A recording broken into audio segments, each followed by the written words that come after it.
All right, so today I'm going to cover a little bit of UX design and how you can apply it to library instruction. So I'll go over a technology check at the beginning of the presentation just to make sure all the interactive features are working. Then we'll do a little bit of UX basic training, about 10 minutes, not a lot. Then I'm going to throw you into the breakout rooms so that you can do collaborative activities. And then from there, I will go over what alignment diagrams are, the tools of the trade of UX designers. And then we'll do another activity on building empathy, and then we'll have a debrief. So hopefully everyone's still with me. So the design concept for today is that design decisions, big and small, they affect user experience. So when design is done well, it can delight and build trust, but when it's misapplied, it can overwhelm users, it can confuse them, but it can also push them away. So you can erode trust if your experience isn't enjoyable and useful to your users. So that's the premise that we're jumping off from. So for today, I'm going to give you a scenario, and I'm going to have you work in design teams so that you can channel your inner designer and exploit these techniques borrowed from user experience design. So in small teams, like I mentioned, Stephanie's going to help me with the breakout piece. You're going to build a toolkit of alignment diagrams, which I'll explain a little bit later. And these diagrams, they're not a silver bullet, but what they do is they spark conversation, they help you make improvements, and they help you build empathy and understanding for your users. So the big takeaway from user experience designers, I think, is that you are not your users. You advocate for your users and you care deeply about them, but you're not your users. So just keep that in mind throughout this presentation. So this was shared prior to the symposium, but today we're going to discuss the benefits and features of alignment diagrams. We'll apply user experience techniques, and we'll build that toolkit together. So hopefully by the end of the presentation, you'll have experience using alignment diagrams and user experience techniques that you can take away and adapt for use in your own teaching. Okay, so now I'm going to work on the just some housekeeping things. So when you're in the breakout rooms, if it's possible, can you leave your video on? It'll just make it more enriching experience for your group, and it's also kind of nice to see new people, I think, now that a lot of us are working from home and we have small teams. If you have urgent questions, like some technology isn't working, feel free to use the chat. I think that's being monitored closely by the planners. I've already thrown the presentation link into the chat, so if everyone could just go ahead and open that up, and then I'll explain how it works a little. So the other thing that hopefully the planners will be able to help me with when you're in the Zoom breakout rooms, if some of you haven't used them before, I'm able to broadcast a message to you, so I'll give you a reminder when there's about 5 minutes left, just so you can make sure that you have enough time to complete the activities. Okay, so the link that I sent is for Google folders that I created for this presentation. So the slide deck is already in there, just in case you don't want to follow along on the screen, you'd rather have it open somewhere else on your computer. Exercise files, that's the folder that has your team notebooks. So when I go ahead and put you in breakout rooms, at the top of your screen, and when you get put into the breakout rooms, it should tell you the breakout room number. And so if you can go ahead and match your breakout room number to the exercise file, they're named by breakout room number, and that way you can work collaboratively in one document together with the people that you are collaborating with. So the final thing is just to keep the flow of the presentation going, because I'm not going to be talking a whole heck of a lot. I'm going to be putting you in your design team so you can help work through this scenario and practice using the alignment diagrams. So I have created a space for parking lot questions.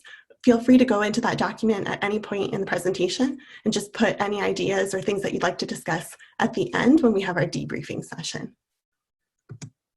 Okay, so hopefully that makes sense to everyone. Okay, so now I'm just going to do a little bit of a reaction poll just to see where everyone's at. So if you could go ahead in the participant click the participant button. I just kind of want to know if you've had UX training before so I can get kind of a lay of the land. So give me a thumbs up, and I'm just going to go scroll through the participant list to see if anyone has any experience with UX design before. Oh, I see a couple thumbs up. Yep, yes, no. Good. And the next question I wanted to know about is alignment diagrams. Do many of you have experience with alignment diagrams? Just so I know how in-depth to go. Not as much. I think once you see some of the examples, it will start maybe jogging your memory. You may have seen it applied in other contexts. So the part that I'm going to go over before we go ahead and break you out, actually, I think Stephanie and I had talked about just going ahead and testing the breakout feature. Is that okay, Stephanie? Can we go ahead and do that? Welcome back, everyone. So hopefully you got a chance to say hello to your design team. So today I want you to channel your inner designer, okay? And so we'll be working through a scenario together. But before I send you off to work through the scenario, I'm going to give a little bit of UX basic training. So what exactly is user experience design? You probably have heard it more and more. It's becoming kind of a thing in librarianship. And it's kind of a young field, I would say. It's been around for about, I would say 25 years, under 30 for sure. The expression user experience design, UX, has been around for about 25 or 30 years. And what it stems from is human-computer interaction, but it's also connected to other fields like graphic design, service design. Human-computer interaction rose to prominence when, computers became graphical and had an interface that people could actually use, because before it was in a giant room and only really specialist people could use it.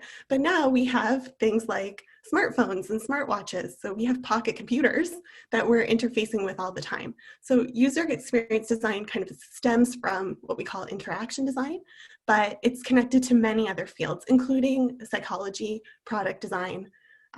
It's super cool. So if you get a chance to go to any design conferences, I highly recommend it. For our purposes today, so what is user experience design? Basically, I want you to remember design is everywhere. There's nothing that you use that isn't designed in some way, unless it's from nature. Products and services are intended to help you complete a task, like make toast, heat water, track your steps. Even policies and workshops and organizational structures are designed. And although we have good intentions, we are not our users. Any insights we have about their experiences are often based on assumptions that may or may not be accurate. So whenever possible, we should validate or disprove our assumptions with research, actual users.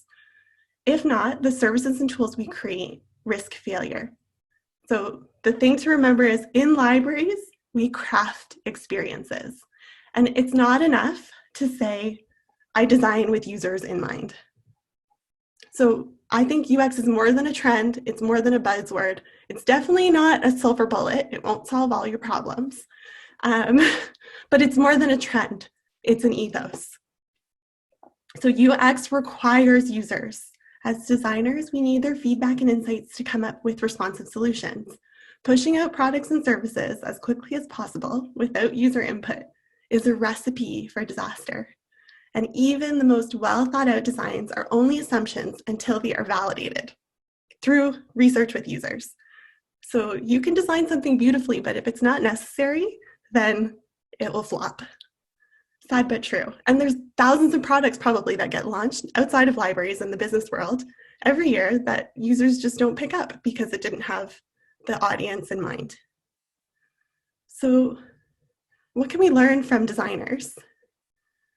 I think we can learn a lot of things. I went to a few design conferences, and what's cool about designers is they definitely have a unique sense of style that I think librarians would appreciate. Cool glasses and nice accessories, all black. So it's fun to be the fly on the wall at a design conference for sure, and I highly recommend it.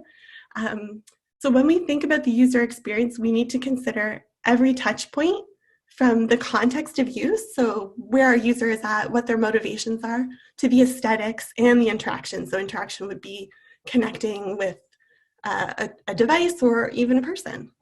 Effective UX refers to any interaction between an individual and a system, whether online or in person, that is easy, productive, enjoyable, engaging, reliable, and responsive. So when designing, we need to consider human factors, and we have to honestly ask ourselves, is our solution useful to the target audience? When done badly, design can lead to frustration, irritation, and eroded trust. And this can be little things. And I think this is what we need to realize in libraries. A wall of text, that is a deal breaker for a user on a website. Like, you have 2 seconds and they're gone, and they may never come back. So hopefully this shows you the value of user experience design and why it's so important to connect with your users. So at the same time, users are not designers, and today we're channeling our inner designers. So we still serve a role as designers. They need experts to translate their needs and preferences into a workable solution. So they may not know what they want, but they will tell you if your solution is not good enough for them.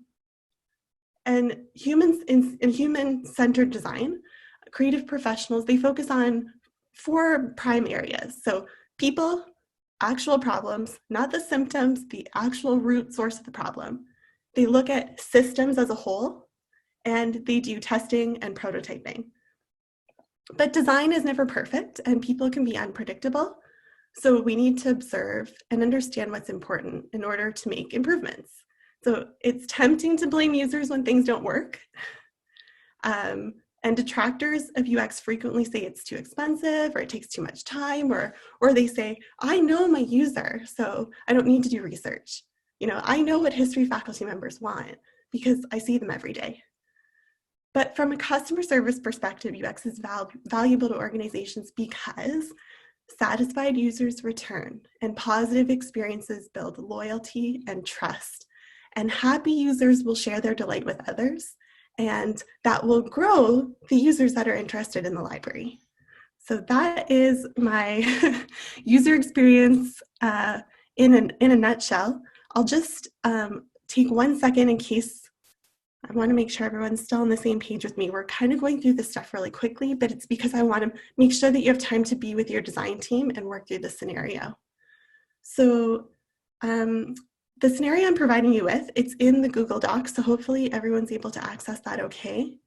Maybe I'll just open up the participant view again, just to make sure. And I haven't seen anything in the chat, so I'm assuming everyone's able to access the documents okay? Can you give me a thumbs up?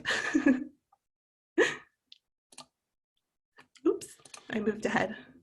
Okay, so I'm in the scenario. So within the documents that named after your breakout room, I'm giving you a scenario from a professor who's requested a time management workshop. So I'll go ahead and, with Stephanie's wonderful help, I'll put you in your breakout rooms again for about 10 or 15 minutes, because I think we might need to catch up time a little bit. I've highlighted the sections for you to fill out in yellow. So what I'd ask you to do is, for part 1, I want you to add an assumption to the assumption log based on the scenario information that you have so far. So I've put in 2 as placeholders, but if you can think of more, go for it. You have 15 minutes, or 10 minutes, sorry, in this first breakout room. And then I want you to come up with the data source or evidence or an approach you could use to validate that assumption, to prove that it's true. And then for part 2, there's a user profile. And what I'm going to ask you to do is complete a modified value proposition canvas.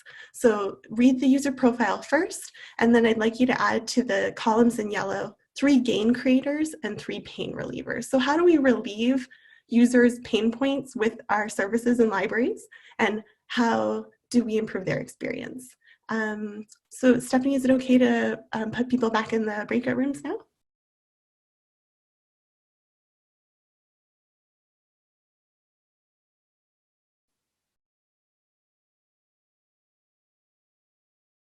Welcome back, everyone. I'm just watching the participants number to see that people made it back from the breakout rooms. Hopefully you had enough time to work through the scenario and the part 1 and part 2. If not, hopefully you can go back to it. I'm going to put you in another breakout room for 10 minutes in just a few minutes. I'm going to try and adjust the schedule a little bit, so I may condense this part, the tools of the trade part, to give you more time to work together in teams, and just to make sure that we have time for questions at the end, because we lost a bit of time at the beginning for the waiting room and just logistics and things. So hopefully you're okay with that. So what are alignment diagrams? Sorry, I jumped ahead a little bit. So people expect some benefit when they use your product or service, and users want to accomplish specific tasks. So they want to solve a problem, or they want to experience an emotion. So if you think about something that's like not library related, if you go to a concert, you want to have a really good time. If you go to a scary movie, you want to be terrified. And if you're not, it's not a good experience. So it can be emotional, but it could also be your motivation is maybe I have to accomplish something for work. Maybe it's for entertainment purposes, but they want to accomplish something. When users perceive an interaction as valuable, so when they see a product or service as valuable, they will provide something in return. So sometimes that means time, sometimes that means money, and sometimes that means their undivided attention, which in libraries we would really love. Alignment diagrams, they help you visualize that value creation. So it shows the intersection between users and an organization. These diagrams reflect the user experience alongside the organization's offerings and processes. So like we saw earlier in the value proposition campus, you were mapping what the user wants and needs with the things that we already offer, and how does that make their experience better, and how do we help them solve problems, and how do we help them accomplish what they want to accomplish in the end. Maybe this is opening up some ideas though about the service that we provide and the type of value we think we offer compared to what we now see, maybe what students or faculty want to get out of the products and services that we have. So I gave you one example so far, which was the value proposition campus. You can use that as a type of an alignment diagram to show value. And I'll go through a few others. But before that, I'll talk about some main principles relating to alignment diagrams. So what benefits do they offer? They shed light on human experiences, and they provide holistic views of systems. So we're looking at the total user experience. Before, during, and after, okay? So if you were a product designer, what you would care about is you get a new Apple iPhone and the unboxing experience, the marketing, the actual use of the device, but then after the use, like, is it buzzworthy? Are you letting people know that it was an amazing thing? So we want to look at all aspects of the experience, and we want to make sure that it's a good experience. So alignment diagrams also provide insights into previously unnoticed opportunities. So they help you innovate, spark conversations, and it fosters collaboration. Now, it's not going to give you solutions. You have to come up with that yourself, but hopefully by visualizing what's going on in your service ecosystem or with your product, you're able to identify things that maybe you've missed or priorities for the user.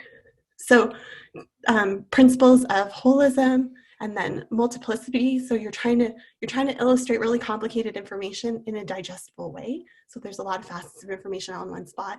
Interactions, we talked about that. We want to capture touch points. So if it was a chat service, what's the touch point? It would be the chat interface. If it was a desk, the touch point might be the telephone or the in-person meeting, or it could be the system that you use for bookings. And then, like I mentioned before, that they provide tangible visualizations. So it helps you with visual sense making. So you could put it into a report and hopefully it would help people understand what's going on there in a way that's really easy to understand. So they're also compelling. They shouldn't require too much explanation. It should be relevant, so it's mapped to your organization's goals. The information is grounded in evidence. So today I've given you some examples that are based on assumptions. What you can do is prototype something first and then research it later. So designers, they are always thinking about fidelity and what makes sense. Do I make something high fidelity and I put a lot of effort into it and it looks really polished, but then maybe I don't get a lot of good feedback from people because they think it's the final product? Or do I do something really like fast and cheap and then I throw it out to my users and I get some feedback from them? So I take a piece of paper and I draw it out, right? I take some foam and I model it. So it's really fun to be creative in those ways, but it's also a cheap way to fail rather than just launching a service with no information from users. So some of the examples I'm going to give you in the next scenario, I'm giving you something called a user persona, which you've probably seen before because a lot of universities and colleges and other contexts use personas to kind of understand their users. And so what they are descriptions of archetypes reflecting common patterns of behavior, so needs and emotions, and they reflect details about your user segmentation. So I'm going to give you one, and it's called a parapersona, a proto-persona, or an assumption persona. So what I did was I made up a person, but this isn't meant to be creative writing. So when you make up a persona, from there you can do research. So maybe you have gut feelings, things you think you know about your users, go ahead and put it in a persona. But then from there, you're going to have to validate the information that you've thrown in the persona if you're going to use it as a valid tool for design.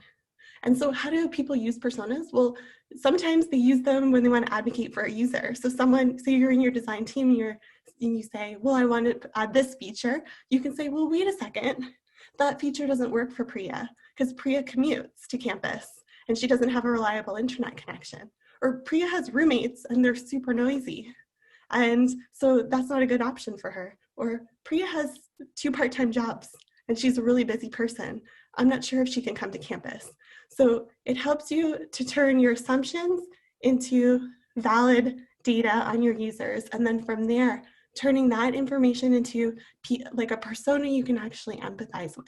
So right now I'm giving you one, but what you could do is create personas for a faculty member or a graduate student that's an international student, because maybe you decide they have different needs than other user segments. The other example I'm going to give you in this scenario that we'll work through is something called a journey map. So what a journey map does is it visualizes the process that a person goes through to accomplish a goal. And in this case, I'm giving you a really, really basic, again, an assumption-based journey map on what it would be like for someone attending a time management workshop.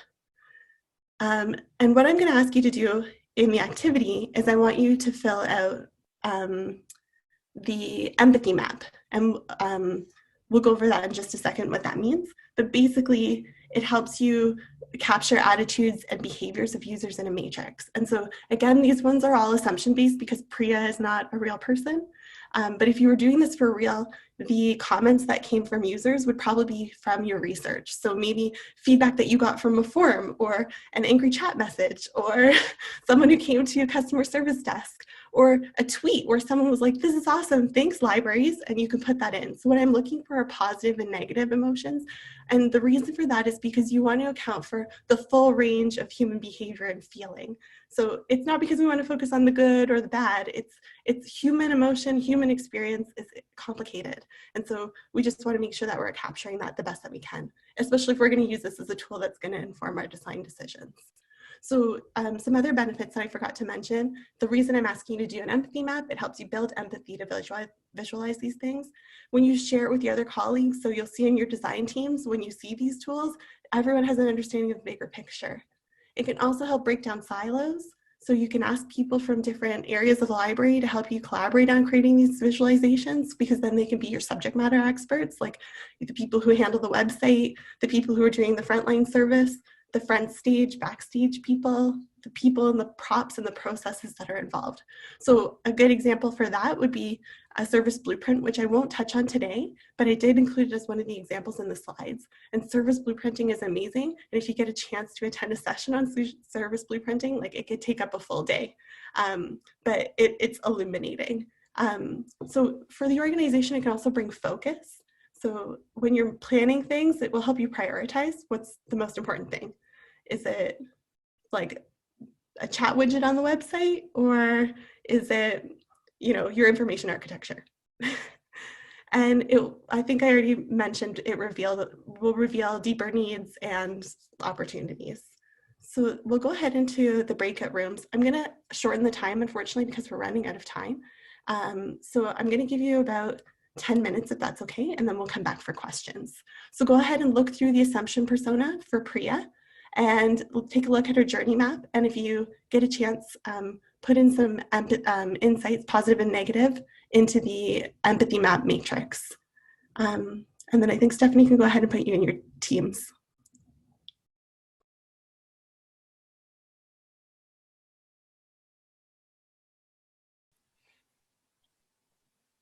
Oh, okay, welcome back everyone. So we have about 4 minutes left at this point, and there's another session waiting to come on the call. So unfortunately, we lost a bit of time at the beginning of the session with all of the meeting room or waiting room stuff. And so what I'm going to do is I'm going to throw in the chat the link to the parking lot.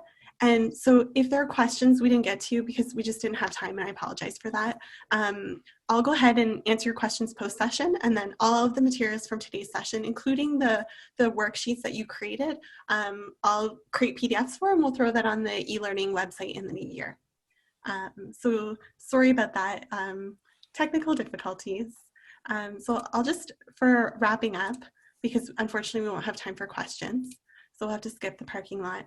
But what I wanted to mention is this model by Jesse James Carrot that I won't be able to go through really closely, but it's called the planes of user experience design. And so this model is a development process that takes user needs and puts them at the heart of every step in your design process. And the framework moves from abstract to concrete, and it's divided into 5 planes. So strategy, scope, structure, skeleton, and surface. And it helps designers make better design choices. And so at each phase, you have a different deliverable, and that's reflected in the section that I call the design brief. So what UX designers often produce is this thing called a design brief, and so they bring that to project teams, developers, to let them know, like, this is the needs assessment for your users. And so I can see that integrating really well when you're using different instructional modules like ADDIE or SAM. So you do your needs assessment, you come up with your objectives, you need your specifications and requirements, but then there's also that piece in the structure, that's information architecture, which I hope all librarians love. The skeleton, that's where you're producing things like wireframes. And then the last part, that's those visuals. And sometimes we end up doing it in reverse. We're like, ooh, let's pick pretty pictures of the website. But what you need to do first is come up with your strategy, because strategy underpins all the other layers of user experience design. So they all connect together. So this is the model that I tend to use, and it's meant for web applications and web design, but it works really well for any type of project, because even if you're making a paper handout for an in-person class, all of these things apply. The strategy, the scope, how the information is structured, the wireframing of the information, and then you come to the visuals, which is like the typeface and the font and all of those lovely things that we like to fidget with just before we're presenting. Like I was talking to Stephanie about Canvas slides. So my final thought for you, sorry we have to skip over the parking lot, is that I put together a list of resources in the slides. If you want to hone your UX skills, especially over the holiday break, there's conferences. I love the Learning Pass in LinkedIn, but if you have O'Reilly for Higher Education at your library, use it, it's so great. Most of my content was based on 2 books, Mapping Experiences and The Elements of User Experience Design. They're, I think, both available through O'Reilly. And you can also get special certifications through the Interaction Design Foundation. I'm a member, and they have awesome online courses you can take. And I've also attended 2 virtual conferences and 1 in-person conference for the Norman Nielsen Group, and it was probably the best thing I ever did in my professional career. So I'm so sorry that we have to cap it off without questions, but hopefully you can throw your questions in the parking lot and I can get to them post-session. And then feel free to email me. If you have any follow-up questions, I'm happy to answer. And I think that's it. Stephanie?